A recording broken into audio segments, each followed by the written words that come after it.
नमस्कार, स्वागत है आप सभी का हमारे इस खास बुलेटिन में। मैं हूं आपके साथ गीतू चौहान। तो बुलेटिन में सबसे पहले बात करते हैं विदेश मंत्री एस जयशंकर की, जिन्होंने अमेरिकी विदेश मंत्री मार्को रूबियो से मुलाकात की है। इस मुलाकात को काफी अहम माना जा रहा है। तो बुलेटिन में आपको बताएंगे दोनों नेताओं ने आखिर क्या कुछ बातचीत की है और क्या कुछ अहम रहा।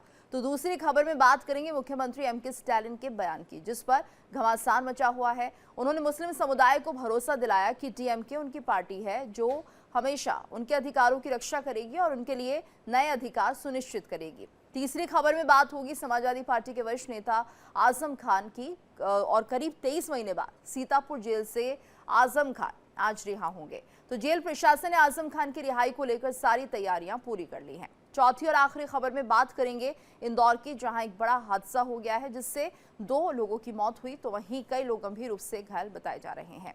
इन 4 बड़ी खबरों पर हमारी नजर बनी रहेगी। एक एक करके आपको इन खबरों को विस्तार से बताएंगे। तो चलिए शुरुआत करते हैं। यूएस दौरे पर विदेश मंत्री एस जयशंकर। यूएस विदेश मंत्री मार्को रूबियो से की मुलाकात। जयशंकर रूबियो में द्विपक्षीय बातचीत हुई है। न्यूयॉर्क में भारत यूएस विदेश मंत्रियों की मुलाकात हुई है। दोनों नेताओं के बीच टैरिफ समेत अहम मुद्दों पर चर्चा की गई है। तो टैरिफ लगने के बाद दोनों नेताओं के बीच पहली बैठक हुई। ये बड़ी खबर। यूएस विदेश मंत्री मार्को रूबियो से बातचीत हुई है एस जयशंकर की, और यूएस विदेश मंत्री के साथ कई मुद्दों को लेकर ये बातचीत हुई। द्विपक्षीय बातचीत और न्यूयॉर्क में भारत यूएस विदेश मंत्रियों की मुलाकात अहम मानी जा रही है।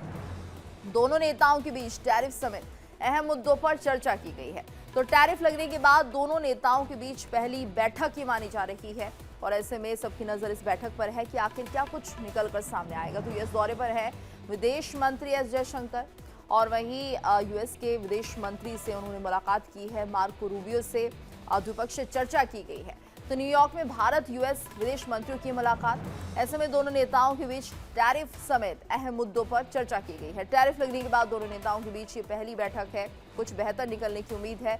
कई मुद्दों को लेकर बातचीत हुई है दोनों देशों के नेताओं के बीच, और ऐसे में टैरिफ जब लगा उसके बाद ये माना जा रहा है कि पहली बैठक अपने आप में सकारात्मक हो सकती है। तो यूएस दौरे पर है विदेश मंत्री एस जयशंकर, और यहाँ पर मार्को रूबियो से उन्होंने बात की है। यूएस के विदेश मंत्री रूबियो के साथ उनकी चर्चा काफी अहम मानी जा रही है। जयशंकर रूबियो में द्विपक्षीय बातचीत हुई है। तो न्यूयॉर्क में भारत यूएस विदेश मंत्रियों की मुलाकात। दोनों नेताओं के बीच टैरिफ समेत अहम मुद्दों पर चर्चा की गई है। टैरिफ लगने के बाद दोनों नेताओं के बीच पहली बैठक है, और कुछ बेहतर इसमें से निकल कर आ सकता है, ऐसे कयास भी लग रहे हैं। कई मुद्दों को लेकर बातचीत हुई है। ऐसे में और ज्यादा जानकारी के लिए रुक करेंगे मेरी सहयोगी किरण का, जो कि न्यूज रूम से मेरे साथ जुड़ी हुई है। किरण, क्या लग रहा है, दोनों देशों के नेताओं के बीच बड़ी बैठक मानी जा रही है, किन मुद्दों को लेकर चर्चा हो सकती है? टैरिफ के बाद ही पहली बैठक है, कुछ बेहतर निकलकर सामने आएगा क्या? बिल्कुल कुछ बेहतर निकल करके सामने आएगा, और नई दिशा की तरफ जो है अमेरिका और भारत के रिश्ते जो है वो जाते हुए दिखाई भी देंगे। देखिए, इस मुलाकात से पहले हमने देखा है कि प्रेसिडेंट डोनाल्ड ट्रंप ने किस तरह से प्रधानमंत्री नरेंद्र मोदी उनको उनके जन्मदिन पर जो है बधाई भी दी थी। उससे पहले उन्होंने कहा कि भारत देखिए उनका बहुत ही करीबी दोस्त रहा है, और ऐसे में उन्होंने प्रधानमंत्री की भी तारीफ की है, सराहना की है, उनकी रणनीति की भी तरफ जो है उनको सराहा था। ऐसे में देखिए कि ये शुरुआत जो है उसी वक्त से कर दी गई थी जब प्रेसिडेंट डोनाल्ड ट्रंप ने पोस्ट करके ये तमाम बातें जो है वो कही थी और जन्मदिन की बधाई दी थी कि द्विपक्षीय जब ये बातचीत का दौर चलेगा दोनों विदेश मंत्रियों के बीच में, तो अहम ये बात होगी और बहुत ही मधुर रिश्ते जो है वहां से जो है निकल करके सामने आएंगे। ऐसे में देखिए कि व्यापार, रक्षा, ऊर्जा और यहाँ पर खनिज क्षेत्र जैसे जो सेक्टर्स हैं उस पर जो है खासतौर से बातचीत रही है। एक अच्छी बातचीत का दौर जो है वो यहाँ पर चला है, और ऐसे में देखिए कि मार्को रूबियो ने भी जो है ये कहा कि ये मुलाकात बहुत अच्छी रही है, और उन्होंने पोस्ट करके जो है ये कहा कि आने वाले दिनों में हम जो है संबंध को और ज़्यादा बेहतरीन बनाने की दिशा में काम करेंगे, और दोनों देशों की समृद्धि को लेकर के इन तमाम सेक्टर्स पर जो है हम काम भी करेंगे, और हमारी इन दोनों में ही साझेदारी रहेगी और दोनों तरफ से ये साझेदारी जो है वो निभाई जाएगी। इस बीच में देखिए एस जयशंकर जो है वो भी एक्स पर पोस्ट करते हैं, पोस्ट करके इसको एक रचनात्मक जो है वो बताते हैं कि एक रचनात्मक जो है ये बैठक जो है वो हमारी रही है, बातचीत का दौर हमारा जो है यहाँ पर रहा है। और ऐसे में आपको ये हम बताएं कि एस जयशंकर ने भी कहा कि ये मुलाकात आगे आने वाले दिनों के लिए एक बेहतरीन राह को जो है वो बनते हुए दिखा रही है, या बनते हुए हम देख सकते हैं इसको। ऐसे में देखिए कि व्यापार को लेकर के, क्योंकि ट्रेड डील का जिक्र तो पहले ही कर दिया गया था, भले ही टैरिफ लगा दिया गया, नाराजगी जो है डोनाल्ड ट्रंप की खास तौर से जो है वो रही थी कि सीज फायर पर। देखिए प्रधानमंत्री कुछ नहीं बोल रहे हैं, भारत की सरकार कुछ नहीं बोल रही है। उसके बाद जो है रशिया से तेल ना खरीदने को लेकर के जब कहा गया था, तब भी देखिए भारत ने उनकी बात नहीं मानी। तो ये उनकी नाराजगी थी, ये उनका गुस्सा था, ये उनका ईगो था, और अपने ही ईगो को सेटिस्फाई करने को लेकर के जो है डोनाल्ड ट्रंप जो है इस तरह से टैरिफ लगाते हैं, पेनल्टी लगाते हैं, जुर्माना लगाते हैं, जो कि बिल्कुल भी कहें कि नागवार है, सही नहीं था। भारत ने देखिए उसका पुरजोर विरोध भी किया था। यानी कि जहां पर जिस आपको रणनीति की आवश्यकता थी, जिस स्ट्रैटेजी की आवश्यकता थी, वो स्ट्रैटेजी भारत ने निभाई, वो हमने यहां पर इंप्लीमेंट भी किया है। अब ऐसे में देखिए कि ये जब द्विपक्षीय, देखिए ये यूएनजीए की बैठक 80वां ये सत्र था, ऐसे में प्रधानमंत्री ने पहले ही डिक्लेयर कर दिया था कि वहां पर मैं नहीं बल्कि हमारे देश के जो विदेश मंत्री हैं वो जाएंगे, और उस वक्त ही तय हो गया था कि विदेश मंत्री एस जयशंकर जो है इस बैठक में हिस्सा लेंगे। मार्को रूबियो के भी आने की जानकारी थी। अब ऐसे में देखिए कि दोनों के बीच में बातचीत का दौर चलना ही था। एक तो आप संयुक्त जो बैठक करते हैं वो तो करते ही है, लेकिन द्विपक्षीय बैठक भी जो है वो यहाँ पर जो है की गई, और द्विपक्षीय बैठक की संभावना दिख रही थी, होना भी था, क्योंकि देखिए सीधे तौर पर कि पहले से ही जो है रिश्ते, जो खटास थी, जो टकराव था, उसको कम करने की कोशिश जो है डोनाल्ड ट्रंप पहले से ही करना शुरू कर चुके थे। अब ऐसे में ये द्विपक्षीय वार्ता, और मार्को रूबियो ने भी इसको बेहतरीन, और देखिए सबसे बड़ी बात उन्होंने कही है कि अमेरिका के लिए भारत बहुत जरूरी है। तो ये अपने आप में बहुत बड़ी बात है कि मार्को रूबियो ने इस बात का जिक्र कर दिया है। जिस तरह से पीएम मोदी ने इस दबाव को नहीं लिया है, लगातार टैरिफ लगाया गया 50%, उसके साथ साथ रूस से जो भारत के रिश्ते रहे हैं उनको लेकर दबाव डाला जा रहा था अमेरिका की तरफ से कि वहां से आप तेल खरीदी बंद करो, लेकिन इन सभी बातों पर ना तो पीएम मोदी ने ध्यान दिया और सबसे पहले अपने देश के हित को रखा है। तो क्या यूएस या ट्रंप ये समझ चुके हैं कि पीएम मोदी को इस तरह से मनाना सही नहीं रहेगा, यानी उन पर दबाव की नीति नहीं चलेगी, दबाव की जो कूटनीति है उससे भारत कहीं ना कहीं कब्जे में नहीं आएगा, जैसा कि ट्रंप चाहते हैं कि वो हमारे दबाव में काम करे। तो ये एक संदेश जाता है भारत की तरफ से। बिल्कुल गीतू, देखिए ये संदेश जाता है, और यही संदेश दिया भी गया है। और ये कहते हैं ना कि सोच के हिसाब से जो तमाम काम करने थे या एक रणनीति तैयार करनी थी, वो रणनीति तैयार की गई है कि हमें कहना भी कुछ नहीं है। देखिए कम शब्दों में हमने देखा था जब टैरिफ चाइना पे लगाया गया था, तुरंत प्रभाव से जो है चाइना जो है उसको लेकर के रिटालिएट करता है और ये कहता है कि ठीक है आपने इतना लगा दिया है, मैं भी इतना टैरिफ लगा दूंगा। यानी कि वो जुबानी जंग और एक तरह से एक्शन देखने को मिल रहा था। लेकिन भारत की तरफ से देखिए जुबानी जंग कुछ नहीं है, शब्द कुछ नहीं कहे गए, लेकिन आपको बता दिया गया कि आपसे हम नाराज हैं, आपका फैसला बिल्कुल भी सही नहीं है। आप जब तक पीछे नहीं हटेंगे, जब तक आप नहीं मानेंगे इस बात को कि आपके भारत जो है आज कुछ नया भारत है, आज भारत जो है एक ऐसा भारत है जो दबाव में आने वाला नहीं है, जब तक आप इस बात को मान नहीं लेंगे तब तक आपके और हमारे बीच में कोई बातचीत नहीं होगी। देखिए इस बात को याद रखिएगा, जब प्रेसिडेंट डोनाल्ड ट्रंप ने जन्मदिन की बधाई देने के लिए फोन किया था, लेकिन उससे पहले भी उन्होंने जो है 3-4 बार फोन किया था, लेकिन प्रधानमंत्री की तरफ से और जो चीजें मिली थी, जानकारी मिली थी कि उन्होंने फोन रिसीव नहीं किया। टैरिफ लगने से पहले तक में वो फोन किया गया था और ये बता दिया गया था कि आपका फैसला गलत है, जब तक आप अपने फैसले पर अडिग रहेंगे, आप लगाएंगे, ठीक है हम मानेंगे उस चीज को, क्योंकि टैरिफ लगाना आपका काम है, आप लगाएंगे, इसके लिए आपका राइट्स बनता है, लेकिन उसके आगे क्या करना है वो हमारी मर्जी होगी और हम अपनी मर्जी से चलेंगे। और ये बात देखिए प्रधानमंत्री ने कई मंचों से भी कही है कि ठीक है व्यक्तिगत तौर पर मुझे नुकसान जरूर पहुंचेगा, लेकिन देश के लिए मैं इतना सब कुछ सहन जो है वो कर सकता हूं। ऐसी कई बातें जो है प्रधानमंत्री कहते दिखाई दिए। और देखिए ये जो द्विपक्षीय और उनकी जो नीति थी वो काम करती हुई भी दिखाई दे रही है। किरण आप हमारे साथ बने रहिएगा, एक और बड़ी खबर आ रही है अपने दर्शकों को जरा उससे भी हम रूबरू करा देते हैं। तो देखिए तमिलनाडु के मुख्यमंत्री एम.के. स्टालिन ने मुसलमानों को लेकर हमदर्दी जताई है। उन्होंने वक्फ कानून से लेकर सीएए और फिलिस्तीन तक को लेकर बात की है। उन्होंने एआईएडीएमके और बीजेपी पर हमला बोलते हुए मुस्लिम समाज को भरोसा दिलाया कि उनके नेतृत्व में डीएमके हमेशा एक ऐसी पार्टी रहेगी जो उनके अधिकारों की रक्षा करेगी और उनके लिए अधिकार सुनिश्चित करेगी। तमिलनाडु के मुख्यमंत्री एम.के. स्टालिन ने पैगंबर मोहम्मद की 1500वीं जयंती के अवसर पर एक बयान देकर नया विवाद खड़ा कर दिया है।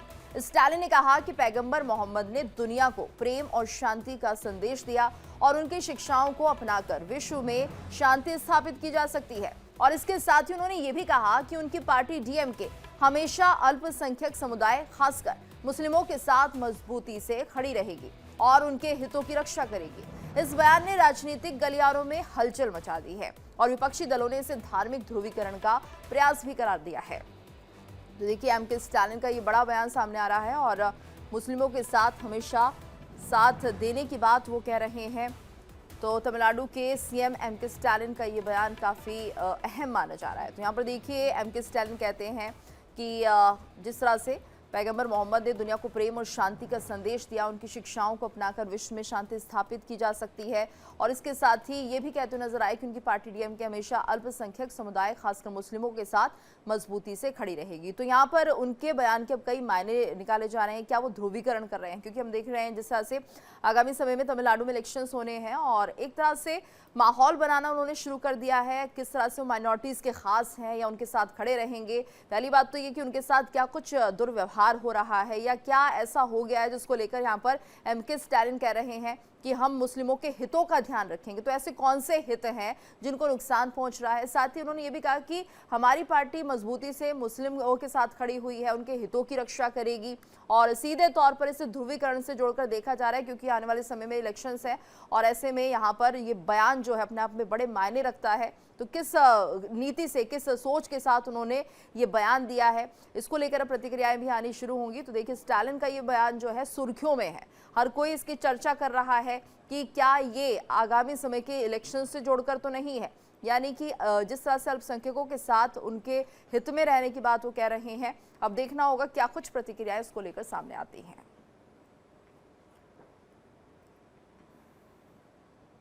चलिए आगे बढ़ते हैं, बात करते हैं अगली खबर की। समाजवादी पार्टी के वरिष्ठ नेता आजम खान करीब 23 महीने बाद सीतापुर जेल से आज रिहा होंगे। जेल प्रशासन ने आजम खान की रिहाई को लेकर सारी तैयारियां पूरी कर ली हैं। आजम खान सीतापुर से सीधे रामपुर के लिए रवाना होंगे, जहां उनका स्वागत पार्टी कार्यकर्ता और समर्थक करेंगे। लगभग 23 महीनों तक जेल में बंद रहने के बाद उनकी रिहाई ने उत्तर प्रदेश की सियासत में नई हलचल पैदा कर दी है। आजम खान फरवरी 2020 में गिरफ्तारी के बाद सबसे पहले रामपुर जेल भेजे गए थे और वहां से उन्हें सुरक्षा कारणों के तहत सीतापुर जेल में शिफ्ट किया गया। मई 2022 में आजम खान जेल से जमानत पर बाहर आ गए और इसके बाद एक मामले में सजा होने के बाद 18 अक्टूबर 2023 को आजम खान ने सरेंडर कर दिया था, जिसके बाद उन्हें पहले रामपुर जेल भेजा गया, फिर सीतापुर जेल शिफ्ट कर दिया गया।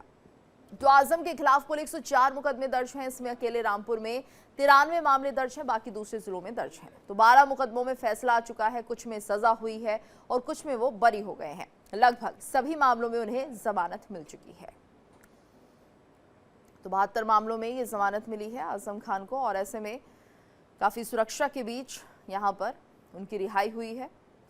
72 मामले ऐसे थे जिनमें लगातार जमानत की कोशिश की जा रही थी और अब आजम खान को इन 72 मामलों में जमानत मिली है, जिसके बाद 23 महीने बाद जेल से आजम खान की रिहाई होगी। हालांकि जमानत है ये, लेकिन उसके बाद भी समर्थकों में काफ़ी खुशी इनके दिख रही है। इनको यहाँ से वापस किया जा रहा है और जब जिला प्रशासन और जिला कारागार से मिलेगी उसी समय उनकी रिहाई होगी और जन सामान्य को कोई असुविधा नहीं होने। सारी सुरक्षा व्यवस्था के लिए रोड मैप बना हुआ है, सारी जगह ड्यूटीज लगी है और जन सामान्य या कानून व्यवस्था की स्थिति खराब नहीं होगी। इतनी खुशी का दिन है, हम लोगों का ईद है, होली है। हमारे रामपुर के भाई सामने आपके हैं, पूरे यूपी से लोग आए हुए हैं। हालात ये है कि गाड़ियाँ हमारी रोकी जा रही हैं, आने नहीं दे रहे हैं। कोई पैदल आ रहा है, कोई बसों से आ रहा है, कोई किस तरह से आ रहा है। मैं खुद 20 किलोमीटर पे अपनी गाड़ी छोड़ के कैसे मैं यहाँ आया। इतनी बड़ी खुशी जैसी मैं समझता हूँ कि 2500 साल से इतनी बड़ी खुशी जब हम लोग पार्टी का समाजवादी पार्टी बनी थी उसके बाद आज दूसरी खुशी है। समाजवादी पार्टी के बड़े नेता आजम खान की कुछ ही देर में सीतापुर जिला कारागार से रिहाई होने वाली है। भारी संख्या में रामपुर से पहुंची समर्थकों की भीड़ सीतापुर जिला कारागार पहुंची थी। अब उसके बाद वह यहाँ से हटाई गई है। कुछ लोग हम बात कर लेते हैं, यहाँ कोई भी कुछ बोलने को तैयार नहीं है। भाषा पूछ लेते हैं। आजम खान जी की रिहाई हो रही है, न्याय की जीत, न्याय की जीत, न्याय की जीत हो रही है। आप लोग वहाँ पे जेल पे पहुंचे थे, सबको हटाया गया वहाँ पे। हाँ, तो सरकार जुल्म ज्यादती कर रही है, न्याय पर भरोसा। 23 महीने सीतापुर जिला कारागार में बिताए। इसके पहले 27 महीने बिताए थे। 50 महीने का लंबा समय सीतापुर जिला कारागार में बिताया है। आजम खान आज बाहर आ रहा है। रामपुर के लिए कितना बड़ा दिन? बहुत बड़ा दिन। देखिए बहुत बड़ा दिन। ये बात सामने उठ आ रही है। जो समर्थक हैं जिनका साफ तौर पर कहना है कि आजम खान आज जेल से रिहा हो रहे हैं, बड़ा दिन है। कुछ लोग बात करने चाहिए। उन्हें आज पुलिस के द्वारा आजम खान की क्या रिहाई क्या? मैं कह रहा हूँ सरकार का बहुत बहुत धन्यवाद। और जिन्होंने इतना तशद्दुद है उसके बाद भी भगवान ने लेट सुनी, लेकिन सुनी। 2 साल के बाद, तकरीबन 2 साल के बाद आजम खान बाहर आ रहे हैं और कितने अवाम में खुशी है। अभी तो ये प्रशासन बहुत हथकंडे अपना रहे हैं, उसके बाद भी इतनी जनता यहाँ पे सुबह ही आ गई है। खान जी आज रिहा हो रहे हैं, जिला कारागार से बाहर आ रहे हैं, लंबे अरसे के बाद आ रहे हैं। कितना लगा? आज बहुत ही खुशी का दिन है कि हमको न्यायपालिका से न्याय मिला और 23 महीने जो जुल्म और जाति सरकार ने करी, इसके लिए सरकार की बहुत निंदा होनी चाहिए। और हम लोग बहुत ही शुक्रगुजार हैं न्यायपालिका का कि जिन्होंने हमारे माननीय आजम खान साहब को न्याय दिया। उत्तर प्रदेश के अलग अलग इलाकों से लोग आए हैं और आजम खान से मुलाकात करना चाहते हैं। बड़ी बात है, लंबे समय के बाद आजम खान सीतापुर जिला कारागार से रिहा होने वाले। मैं गौरव शर्मा, इंडिया डेली, सीतापुर। और ज्यादा जानकारी के लिए बात करेंगे संवाददाता गौरव शर्मा से। गौरव, फिलहाल कितनी देर में रिहाई हो जाएगी, क्या जानकारी और क्या सुरक्षा यहाँ पर है? देखिए, सुरक्षा व्यवस्था की बात करें तो आप हमारे पीछे तस्वीरों में देख सकते हैं। ये जिला कारागार का मुख्य द्वार है जहां पर भारी संख्या में पुलिस बल को तैनात किया गया है। हालात यहाँ पे ऐसे हैं कि यहाँ पे सुबह के समय में भारी समर्थकों की भीड़ उमड़ी थी, जिसको पुलिस ने खदेड़ दिया है। यहाँ पे धारा 144 लगाई गई है। किसी को भी यहाँ पर आवश्यक कार्य न होने पर उपस्थित खड़े होने की अनुमति नहीं दी गई है। साफ तौर पर जो भी वाहन समर्थकों के खड़े थे उनके चालान भी किए गए हैं। तो साफ तौर पर पुलिस का संदेश है कि आजम खान की रिहाई को लेकर के पुलिस प्रशासन पूरी तरह से सतर्क है और सड़कों पर अनावश्यक रूप से भीड़ उपस्थित नहीं होने दी जा रही है।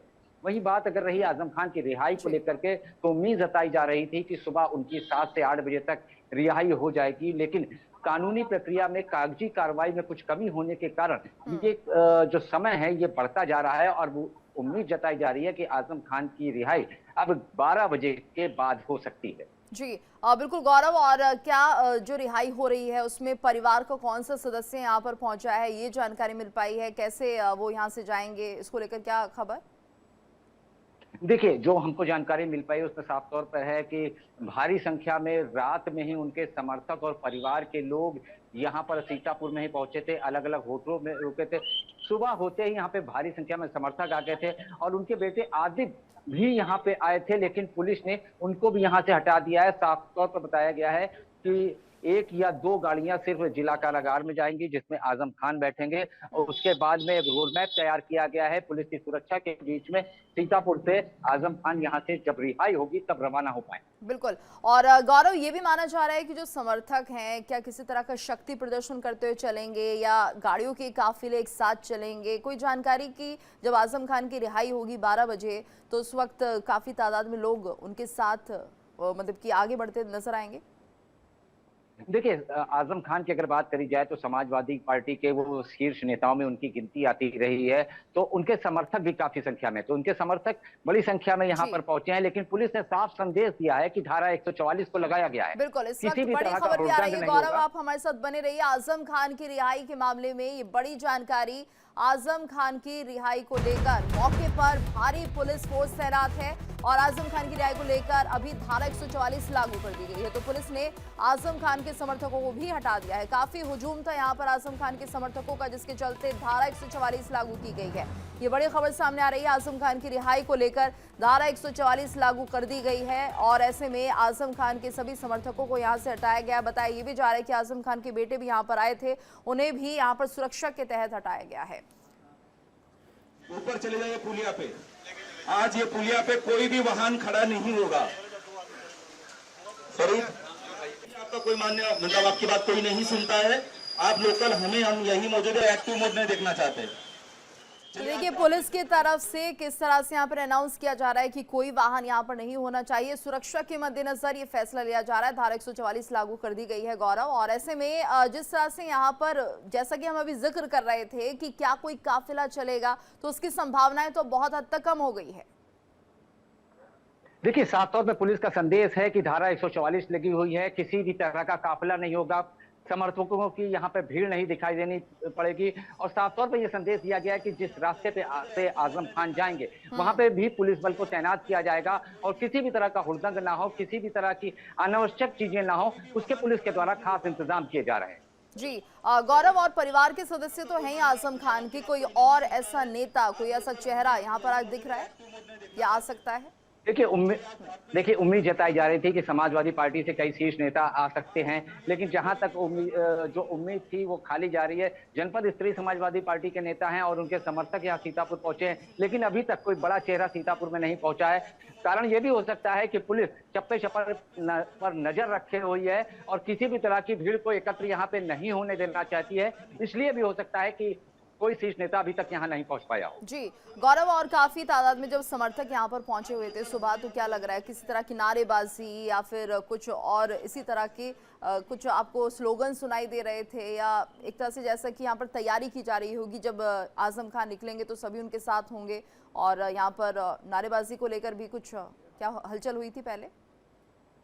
देखिए, सुबह से ही यहाँ पे भारी समर्थक आ गए थे और उनकी भीड़ भी जुट रही थी, लेकिन समर्थकों ने जिस तरह से शुरुआत करी, लोगों ने बातें मीडिया से करनी चालू हुई, उसके बाद में जैसे ही पुलिस बल यहाँ पर पहुंचा और पुलिस बल ने जिस तरह से शक्ति के साथ सबको यहाँ पे हिदायत दी, उसके बाद हमने भी कई बार बात करने के प्रयास किया। आदित्य भी आए, आजम खान के बेटे जो हैं, उनसे भी हमने बात करने के प्रयास की, लेकिन कैमरे के सामने अभी उन्होंने कुछ भी बोलने से इनकार कर दिया। यही हालात उनके समर्थकों के थे, कई समर्थकों से बात करनी चाहिए तो उन्होंने इस मुद्दे पर अपने मुंह में उंगली रख ली और कुछ भी नहीं बोला। यानी गौरव, ये माना जाए किसी तरह की बयानबाजी से यहाँ पर आजम खान के समर्थक बच रहे हैं और अब 12 बजे के बाद ये रिहाई होनी है, लेकिन ये जमानत है अभी 72 मामलों में। कहा यह भी जा रहा है गौरव की तकरीबन 100 से ज्यादा मामले आजम खान पर हैं।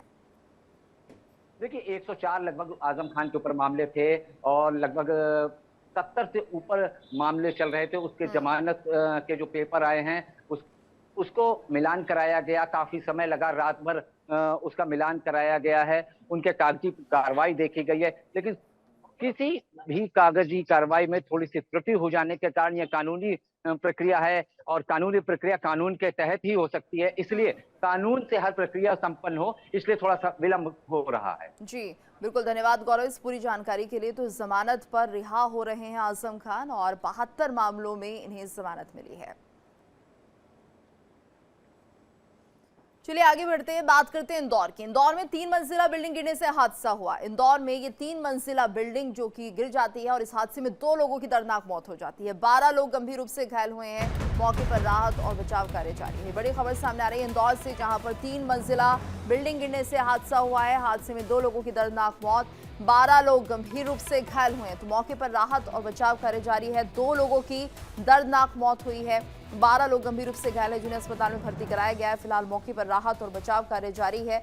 सवाल उठ रहे हैं इस बिल्डिंग को लेकर कि आखिर किसने अनुमति दी थी और किस तरह से इसका कंस्ट्रक्शन यहाँ पर हुआ था, क्या कुछ यहाँ पर लापरवाही बरती गई। ये तमाम पहलू हैं जिन पर अभी जांच चल रही है। लेकिन इंदौर में 3 मंजिला इमारत के गिरने से यह हादसा, 2 लोगों की मौत, 12 लोग गंभीर रूप से घायल, जिन्हें अस्पताल में भर्ती कराया गया है। मौके पर राहत और बचाव का कार्य जारी है। तो इस हादसे में 2 लोगों की दर्दनाक मौत हुई है और बताया जा रहा है 12 लोग गंभीर रूप से घायल हुए हैं। मौके पर अभी राहत और बचाव का कार्य चल रहा है। लोगों को मलबे से निकालने की कोशिश की जा रही है। तकरीबन 12 लोग गंभीर रूप से घायल बताए जा रहे हैं, जिन्हें अस्पताल में भर्ती कराया गया है। 2 लोगों की दर्दनाक मौत यहां पर हो गई है। तो इंदौर में हादसा हुआ, ये 3 मंजिला इमारत गिरती है और उसके बाद 12 लोग घायल हो जाते हैं, 2 लोगों की जान चली जाती है। तो 3 मंजिला बिल्डिंग गिरने से यह हादसा हुआ है इंदौर में और ऐसे में 2 लोगों की इसमें दर्दनाक मौत हो गई है। मौके पर राहत और बचाव कार्य जारी है। इंदौर में हादसा हुआ जिसमें 2 लोगों की मौत हो गई है, 12 लोग गंभीर रूप से घायल हुए हैं। इंदौर में 3 मंजिला बिल्डिंग गिरने से यह हादसा हुआ है। तो मौके पर राहत और बचाव कार्य जारी है। 12 लोग गंभीर रूप से घायल हुए हैं। हादसे में 2 लोगों की दर्दनाक मौत हुई है। तो इंदौर में 3 मंजिला बिल्डिंग गिरने से यह हादसा हुआ जिसमें 2 लोगों की दर्दनाक मौत हो गई और 12 लोग गंभीर रूप से घायल हुए हैं। मौके पर राहत और बचाव कार्य जारी है। तो इंदौर में यह हादसा और ऐसे में जिस तरह से 2 लोगों की जान इसमें चली गई है, सवाल उठ रहे हैं अब कि आखिर किस तरह से ये बिल्डिंग बनी थी और इसके पीछे जिस तरह से लगातार ये बातें भी सामने आ रही थी कि क्या यहाँ पर नियमों की अनदेखी तो नहीं की गई है, यानी जितना यहाँ पर मंजिल बनाने की अनुमति थी उससे ज़्यादा मंजिलें तो यहाँ पर नहीं बनाई गई इस बिल्डिंग में। तो ये तमाम पहलू है जिन पर अभी जांच की जा रही है। फिलहाल जो प्रायोरिटी है वो लोगों को बचाना है, यानी कि राहत कार्य जो चल रहा है, ज़्यादा से ज़्यादा लोग जो इस मलबे में दबे हो सकते हैं उन्हें निकालने की कोशिश भी की जा रही है। और ऐसे में यहाँ पर 2 लोगों की मौत हुई है जो कि काफ़ी दुखद है और तकरीबन 12 लोग घायल हुए हैं। तो कहा यह भी जा रहा है कि यहाँ पर बेसमेंट में पानी भरने के बाद ये जो नींव थी वो कमज़ोर हो गई और ये बिल्डिंग गिरी है।